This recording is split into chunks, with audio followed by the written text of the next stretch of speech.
শিক্ষিকা শিক্ষা কর্মীবৃন্দ, সাথে আমার সন্তান তুল্য ছাত্র ছাত্রী, আজ রাখি বন্ধন উৎসব। এই রাখি বন্ধন উৎসবটা হলো রক্ষা বন্ধন। রক্ষা বন্ধনটা মানেটা কি? যে আমি রক্ষা করব। মূল ব্যাপারটা হলো যে ভাইয়েরা বোনকে রাখি পড়া, বোনরা ভাইকে রাখি পড়া, উভয় রাখি পড়া। এটা হচ্ছে আমরা প্রচলিত কথা। এর পূর্বে ইতিহাস কিছু কথা বলে। আমরা যদি মহাভারতের কথা শুনি,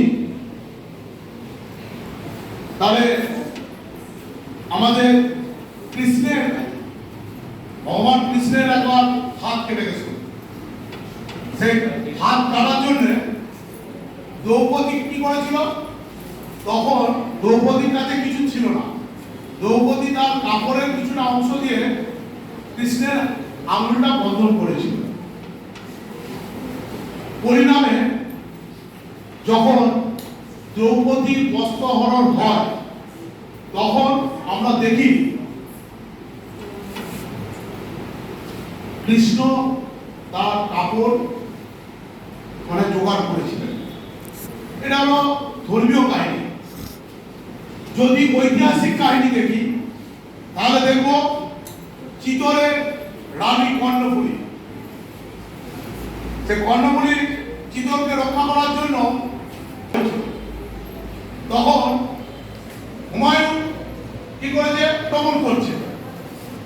আক্রমণ করার পরে হুমায়ুনের সঙ্গে না পেরে কর্ণফুলী একটা কি করেছিল?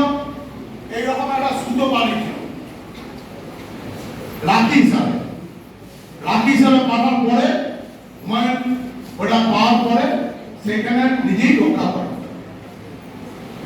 পরবর্তীকালে স্বাধীনতার সময় বঙ্গভঙ্গ, যখন দুই বাংলা ভাগ হয়ে যাওয়ার পর, যখন ভাগ হয়ে যাবে এই অবস্থায় রবীন্দ্রনাথ কি করেছিল? 1905 খ্রিস্টাব্দে বঙ্গভঙ্গ রোধ করার জন্য যে হিন্দু বা বিভিন্ন সম্প্রদায়ের সঙ্গে একে অপরের রাখি পরিয়ে দেয়। সেই রাখি বক্তব্যটা হচ্ছে এটাই,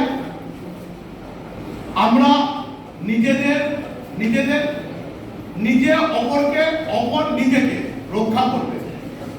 সেই হিসাবে কতুলপুর উচ্চ বিদ্যালয়ে আজকে রাখি বন্ধন উৎসব, রাখি পূর্ণিমার দিনে আমরা শুরু করেছি। আমাদের বিদ্যালয়ে কচিকাচারা বা শিক্ষক শিক্ষিকারা সকলকে রাখি পরিয়ে দিবে। এই উৎসব আরো সুন্দর হবে, এই আশা রেখে সকলকে যথাযোগ্য স্থানে প্রণাম, শুভেচ্ছা, ভালোবাসা, অভিনন্দন জানিয়ে